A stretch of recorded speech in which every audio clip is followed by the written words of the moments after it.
आप कहते हैं कि हम बंधे हैं, आप किससे बंधे हैं हमें यह भी पता है। कोई अपनी पत्नी से बंधा है, कोई अपने पति से, कोई अपने पुत्र से बंधा है, कोई अपने परिवार से, कोई अपने काम से, धंधे से, बिजनेस से, खेती से, बाड़ी से, बिजनेस, व्यापार।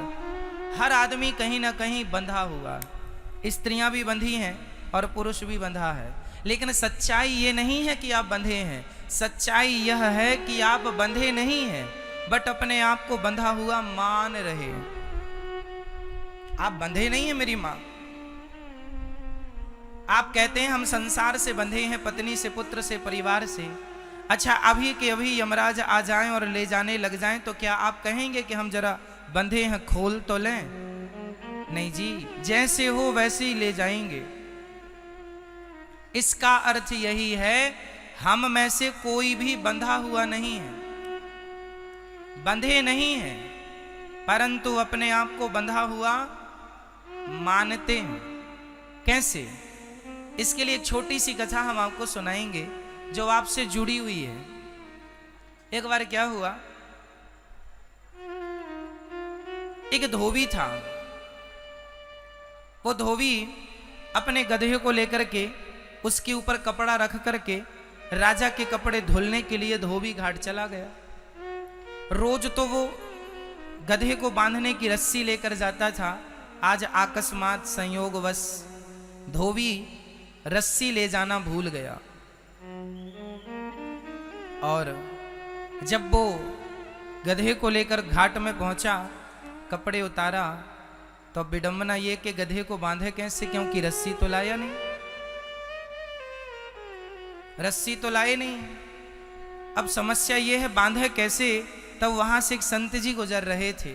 संत जी ने कहा, अरे भाई क्या हुआ? बोले महाराज कोई रस्सी होए तो दे दो, हम ये गधे को बांधने को आज रस्सी भूल गए हैं, जाएंगे तो समय बहुत लग जाएगा। संत जी ने कहा, रस्सी भूल गया है ये बात तुझे पता है, गधे को थोड़ी पता है कि रस्सी तो भूल गया है। गधे को तो तू जहां रोज बांधता था आज भी वहीं बांध दे। बोले कैसे बांध दूं, रस्सी तो है नहीं। संत जी बोले रस्सी से नहीं, जहां रोज खड़ा करता था वहीं खड़ा करके इसके गले में झूठ मूठ का हाथ डाल, जैसे तू रोज बांधता था आज वैसे ही बांधने का नाटक कर। धोबी गधे को जहां रोज बांधते थे वहीं खड़ा किया, उसके गले में हाथ डाला। अच्छा, गधे को क्या लगा कि मैं बंध गया। गधा एक कदम नहीं बढ़ा। धोबी ने सारे कपड़े धुल लिए और कपड़े धुलकर गधे के पीठ में रखा और एक लाठी मारी। अब गधा चले ही ना। संत जी को लगा ये गधे को हो क्या गया, चलता क्यों नहीं। दूसरी लाठी मारी फिर भी नहीं चला। धोबी को लगा कोई जादू तो नहीं हो गया। संत जी आए, क्या हुआ? बोले आपने क्या जादू कर दिया, गधा तो चलता ही नहीं। संत जी ने कहा, पागल उसे तूने खोला है कि नहीं? अरे बोले बांधा ही नहीं था मैंने, खोलूं कैसे? संत जी ने कहा, पागल बांधा नहीं था तो क्या हुआ? बांधने के लिए झूठ मूठ हाथ तो डाला था उसके गले में, ऐसे खोलने के लिए भी तो झूठ मूठ का जैसे सच्ची खोलता था, आज झूठ मूठ का खोल। उसके गले में हाथ डाला, गधे को लगा मैं खुल गया, गधा चल पड़ा। गधा चल पड़ा। अब समझना यह है कि गधा बंधा हुआ नहीं था। समझिएगा, गधा बंधा हुआ नहीं था, परंतु उसने अपने आप को बंधा हुआ मान लिया। उसी तरह वो गधा और कोई नहीं है। बताओ कौन? कौन वो गधा? कौन? नहीं, हम आपको कैसे कहें? जैसे गधा बंधा हुआ नहीं था लेकिन उसने आपको बंधा हुआ मान लिया, उसी प्रकार आप में से कोई भी पत्नी, पुत्र, परिवार, किसी से कोई नहीं बंधा, लेकिन सारी जिंदगी बंधा हुआ मानते हैं। यही तो अज्ञान है। सारी जिंदगी आदमी अज्ञान में जीता है। अरे बड़ी बड़ी डिग्रियां प्राप्त कर लेने से आप ज्ञानी नहीं होंगे। आप अनेक सब्जेक्टों में पीएचडी कर लेंगे, इससे आप ज्ञानी नहीं होंगे। ज्ञानी कौन? जो संसार से मन को हटाकर भगवान में मन लगाए, सच्चा ज्ञानी वही है। वो जान रहा है कि संसार मिथ्या है, तो मिथ्या जगत में क्यों हम अपना मन लगाएं। ब्रह्म सत्यम जगन मिथ्या, उमा कहाँ हूँ मैं अनुभव अपना, सत हरि भजन जगत सब सपना। ये मिथ्या है, यहाँ मन लगाने से मिलना क्या है। इसलिए ज्ञानी वो है जो भगवान में मन लगाए, और मूर्ख वो है जो पत्नी पुत्र परिवार में ही मन लगाए रहे। तो आप लोगों ने हाथ किस में उठाया था कि हम बंधे हैं। इसलिए मेरी माँ, इतना अज्ञान नहीं। आज आप परेशान क्यों हैं? आज आपकी परेशानी का सबसे बड़ा कारण यही है कि आप लोग ज्ञान की तरफ बढ़ते ही नहीं। आपने सारी जिंदगी अज्ञान में अपना जीवन गुजार दिया। आप में से बहुत लोग ऐसे हैं जिन्हें ये नहीं पता कि हमारा जन्म क्यों हुआ, जिन्हें ये नहीं पता कि हम जी क्यों रहे हैं। आकर के चले जाओगे, आप मर जाओगे, लेकिन आपको यही नहीं पता कि हमारे आने का उद्देश्य क्या था। आपको पता ही नहीं कि आपके आने का उद्देश्य क्या था, आपको नहीं पता। इसलिए आपको ये जानकारी, आपको आज ये दास अनिरुद्ध देगा कि हमारा मनुष्य का शरीर हमें ईश्वर ने क्यों दिया है। इसलिए कि हम संसार में रहें, पर संसार के बनकर ना रहें। हम ये नहीं कहते, हमारा कहने का तात्पर्य ये नहीं है कि आप पत्नी के संग ना रहो, पुत्र के साथ ना रहो, बिजनेस ना करो, व्यापार ना करो, ऐसा बिल्कुल हमारा उद्देश्य नहीं है। हम ये कहते हैं पत्नी के साथ रहो, पुत्र के साथ रहो, परिवार के साथ रहो, खेती करो, बिजनेस करो, व्यापार करो, परंतु ये सोचकर कि ये मेरा नहीं है, ये सोच करके कि ये सब कुछ भगवान का है। आप लोग अपना मान लेते हैं ये मेरा है ना मैया, ये मेरा बेटा है, ये मेरी बेटी है, ये मेरी साड़ी है, ये मेरा घर है। यही अज्ञान है, ये अज्ञान है। आपका है कुछ नहीं। चलो आप बेटा बेटी छोड़ दो, ये बताओ कि ये शरीर आपका है, ये आपका शरीर, बोलो हाँ या ना। आपका है? नहीं। कैसे? कैसे नहीं है आपका? यदि आपका होता तो आपकी आंखों में कम दिखने लगा। आपका था तो आपको रोक लेना चाहिए था, अरे आंख क्यों बिगड़ रही है। ये शरीर आपका था तो बुढ़ापे में आपकी कमर में, घुटनों में इत्यादि जगह पर दर्द हो गया। आपका था तो आपको रोक लेना चाहिए था कि शरीर तू कहाँ मेरा साथ क्यों छोड़ रहा है। लेकिन अंत में परिणाम यही होता है कि ये शरीर का एक एक अंग धीरे धीरे करके हमारा साथ छोड़ता चला जाता है। अरे भाई, ये शरीर भी हमारा नहीं है। गहराई से विचार करो, गंभीरता से सोचो, ये शरीर भी हमारा है क्या? बोलो जी, दादाजी, शरीर आपका है? हाँ या ना? सच्ची कह रहे हैं हम? ये शरीर आपका था तो आपके सिर के बाल कम हो गए, रोका क्यों नहीं? शरीर आपका था तो आप जवानी से बुढ़े हो गए, आपने रोका क्यों नहीं? शरीर आपका था तो बुढ़ापे से मृत्यु के शिखर पर खड़े हो, रोका क्यों नहीं? शरीर पर भी तुम्हारा अधिकार नहीं है। सच्चाई ये है, इस शरीर पर भी हमारा कोई अधिकार नहीं है। जब ये शरीर हमारा ना हो सका तो संसार का कोई भी पदार्थ हमारा कैसे हो जाएगा? पत्नी पुत्र परिवार हमारी कैसे हो जाएगी? यही अज्ञान है। मेरा ये नहीं है तो मेरा क्या है? मेरे तो गिरधर गोपाल, दूसरो ना कोई, गोविंद मेरो है, गोपाल मेरो है। संपत्ति सब रघुपति के आही, सब भगवान का है। ये सोच के जीवन यापन करना चाहिए और भगवान के हर निर्णय में प्रसन्न रहना चाहिए। जो भगवान दे रहे हैं उसमें खुश रहा करिए, क्योंकि आपके हाथ में कुछ नहीं है।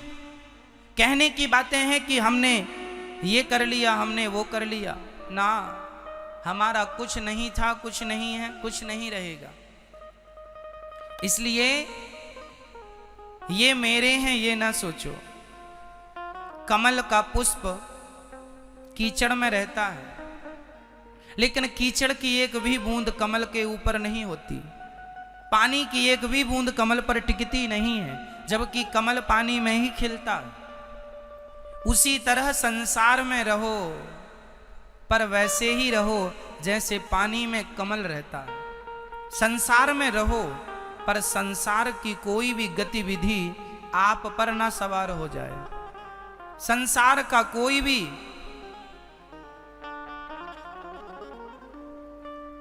चिंता, कोई भी टेंशन, कोई भी बात आपके हृदय तक ना पहुंचे। आप ये जानो कि ये तो होना ही है। आप कमल की तरह रहो। जो जग में रहूं तो वैसा रहूं जैसे जल में कमल का फूल रहे। मेरे सब गुण दोष समर्पित हों भगवान तुम्हारे चरणों में। अच्छा ये बताओ, ये जो बेटा है, बेटी है, पति है और पत्नी है, ये आपके ही हैं? बोलो। आप कहते हैं ना ये बेटा मेरा, ये बेटी मेरी, ये घर मेरा, ये पति मेरा, ये पत्नी मेरी। सच्ची बताना, दिल में हाथ रख के, ये आपके हैं? हाँ, आपके हैं। आप लोग शोर ना करें। क्या ये आपका है? बोलो हाँ या ना में जवाब दो फटाफट। नहीं तो बताइए किसका है? अच्छा, बेटे को जन्म देने में आपका क्या खर्च हुआ? बोलो। बच्चे को जन्म देने में माँ बाप का कितना योगदान है और ईश्वर का कितना योगदान है, यदि हम इसको तौल कर देखें तो माँ बाप से बड़ा योगदान, माना कि माँ बाप कारण हैं मेरे जन्म में, पर माँ बाप की एक सामान्य सी क्रिया होने के बाद मैं अपनी माँ के पेट में 9 महीने तक रहा। उन 9 महीनों में ना तो मेरी माँ मुझसे मिलने आई, ना तो मेरे पिता मुझसे मिलने आए। क्या आए आपके माता पिता? 9 महीने की उस गतिविधि में कोई मेरे संग नहीं था, ना माँ थी ना बाप था। मैं अपनी माँ के पेट में अकेला, जरा से पानी की बूंदों से मैं तैयार होता और मैं, मेरी आंखें किसने लगाई? आप कहते हैं आपकी आंखें बड़ी सुंदर हैं, तो आंखें सुंदर किसने बनाई हैं? माँ ने कि पिता ने? अरे एक आंख खराब भी होती तो माँ और बाप कर क्या लेते, और जिनकी खराब है उनके माँ बाप क्या कर रहे हैं? इसका मतलब आपकी सुंदर सी आंखें आपके माँ के पेट में भगवान ने आपको प्रदान की। सुंदर सा शरीर ईश्वर ने आपका बनाया, और बाद में माँ बाप दावा ठोकते हैं कि ये बेटा मेरा है। मेरी माँ, आपका शेयर बच्चों पर केवल 10% है, 90% शेयर परमात्मा का है आप पर। ईश्वर का अधिकार हम पर 90% है, 10% शेयर है माँ बाप का, जिसमें पिता का केवल 2% है, 8% शेयर केवल अकेली माँ का है। क्योंकि माँ के पेट में हम लोग रहते हैं ज्यादा, और माँ के द्वारा ही हम खाते पीते हैं, इसलिए माँ का शेयर बच्चे पर ज्यादा है। 8% मान लीजिए, 2% बाप का है, बाकी 90% शेयर किसका है? तो जिस परमात्मा का 90% शेयर है, तो मैं किसकी प्रॉपर्टी हूं? अपनी माँ की, या अपने बाप की, या अपने श्याम सुंदर की, अपने भगवान की? मैं किसकी प्रॉपर्टी हूं? बोलो। मैं किसकी संपत्ति हूं? मैं भगवान की संपत्ति हूं। लेकिन अज्ञान देखिए कि आप हैं ईश्वर के, आप ईश्वर की संपत्ति हैं, लेकिन आपके माँ बाप ने अज्ञानवश ये मेरा बेटा है, ये मेरी बेटी है, मेरा मेरा मेरा मेरा है, और भगवान ने ले लिया। किसी का बेटा चला गया, किसी की बेटी चली गई, तो लोग कहते हैं अब तो भगवान से हम बात नहीं करेंगे, हम तो मंदिर नहीं जाएंगे, पहले तो हम बहुत पूजा करते थे, अब नहीं करते महाराज जी। क्यों नहीं करते? अरे महाराज, हमारे बेटे को भगवान ने छीन लिया, हमारी माँ को भगवान ने छीन लिया, हमारे पति को भगवान ने छीन लिया, हम तो इतना बड़ा भक्ति करते थे भगवान की। तो आप भक्ति करते हैं तो क्या इसका अर्थ यह है कि तुम्हारे घर में कोई मरेगा नहीं? आपका पुत्र, आपकी पुत्री, आपकी पत्नी, आपका पति कहां चला गया?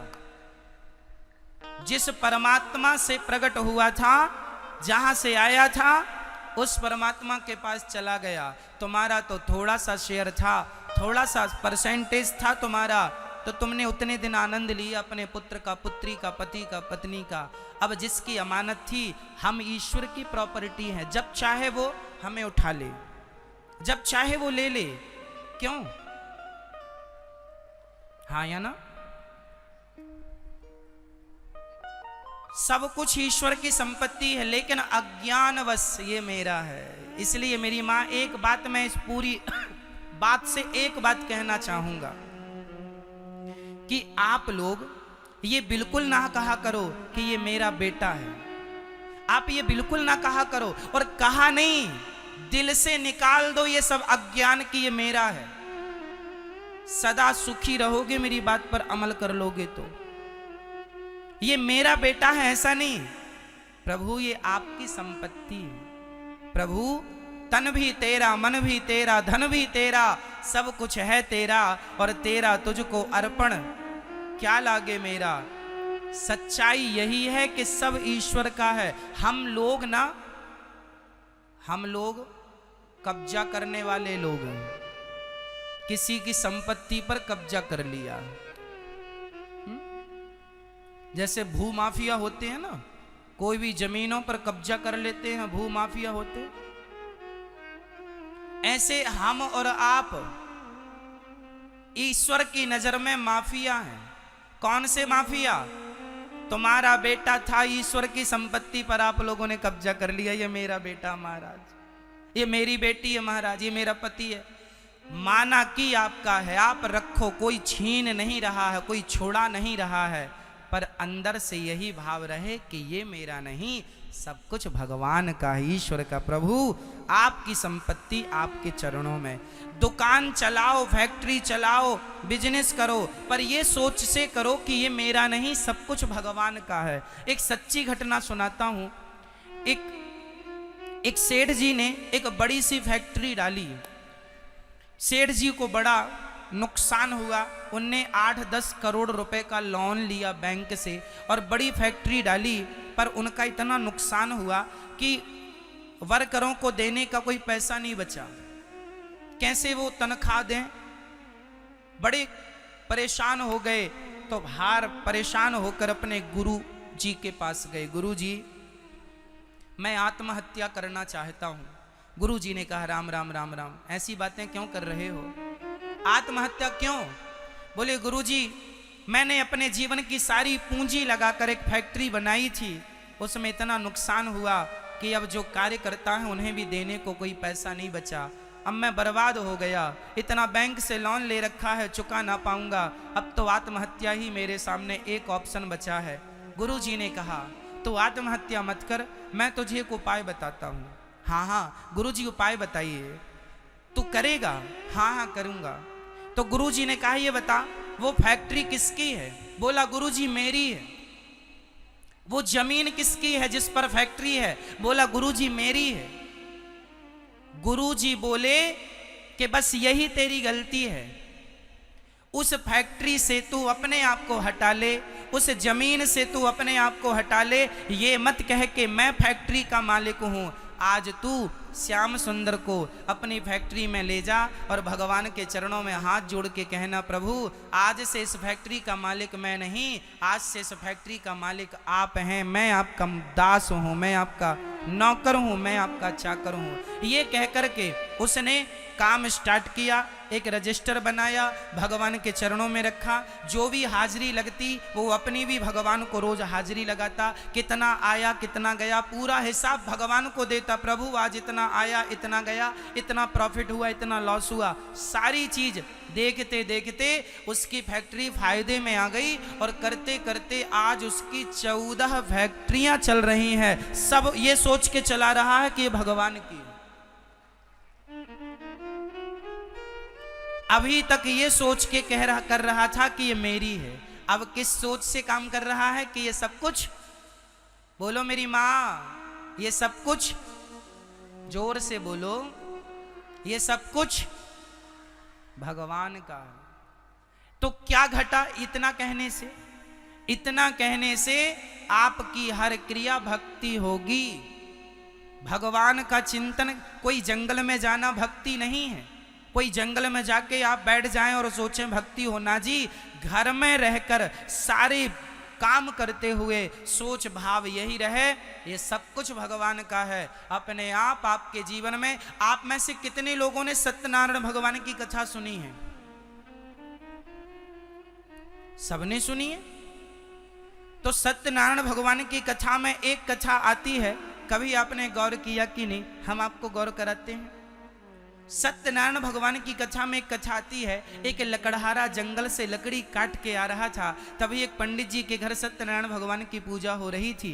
तभी उस लकड़हारे ने वहां बैठकर कहा, पंडित जी ये आपके घर क्या हो रहा है? पंडित जी ने उसे प्रसाद दिया, पंजीरी दी और पानी दिया। लकड़हारे ने पानी पिया, पंजीरी ली और पूछा, पंडित जी ये क्या हुआ आपके घर?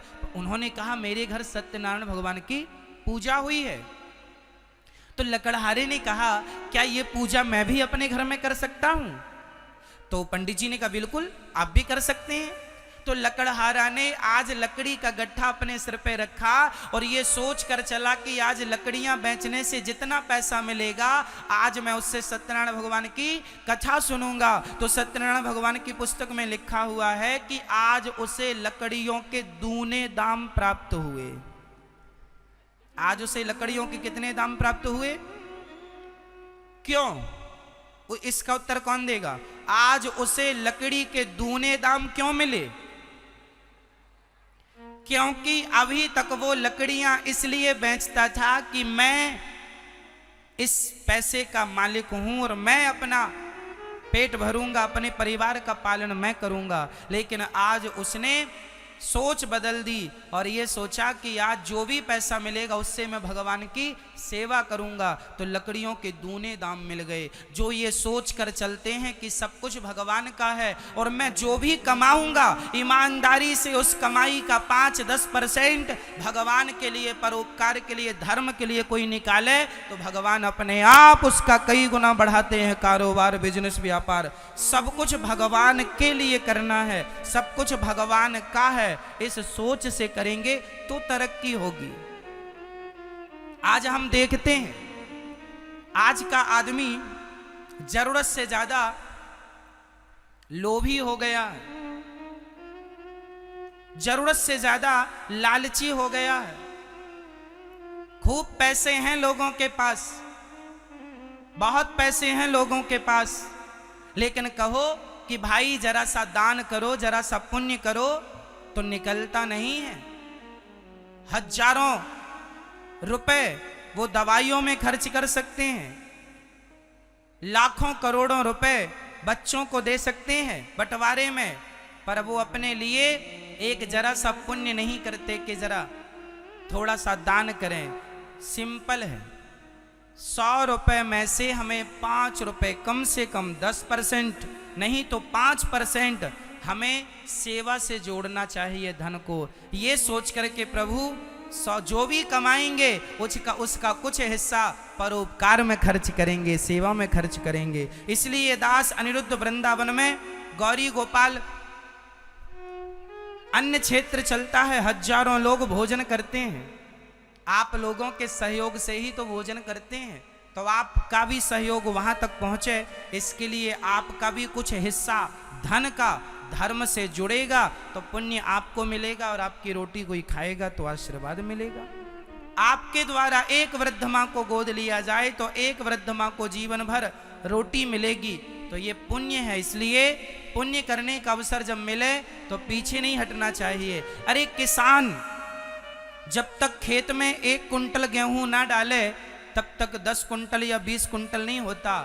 अरे माटी भी 10 गुना 20 गुना करके लौटाती है। तो परमात्मा ना जाने कितने गुना करके लौट आएगा। लेकिन उसके लिए शुरुआत आपको करनी पड़ेगी। अब आप कहें महाराज देना ना पड़े, तो भगवान कहेंगे तू नहीं देता तो मैं भी नहीं देता। सुदामा को भगवान ने तब तक नहीं दिया जब तक सुदामा ने 4 मुट्ठी चावल नहीं दिए। भगवान कहते हैं तेरी औकात से तू देना, जितनी औकात तेरी है, तेरी हैसियत से तू मुझे दे, मेरी जो हैसियत होगी मैं तुझे दूंगा। अपनी अपनी हैसियत से तुम देते रहो, तुम अपनी हैसियत से दो, ईश्वर अपनी हैसियत से देगा। इसलिए कभी भी दान करने में, पुण्य करने में पीछे नहीं रहना चाहिए। जो हम दे रहे हैं ये सोचकर कि ईश्वर इसका कई गुना करके हमें देने वाले हैं, हमेशा हमसे पुण्य होता रहे। इसलिए हमें ये नहीं सोचना कि ये मेरा है, हमें ये सोचना है ये सब कुछ भगवान का है।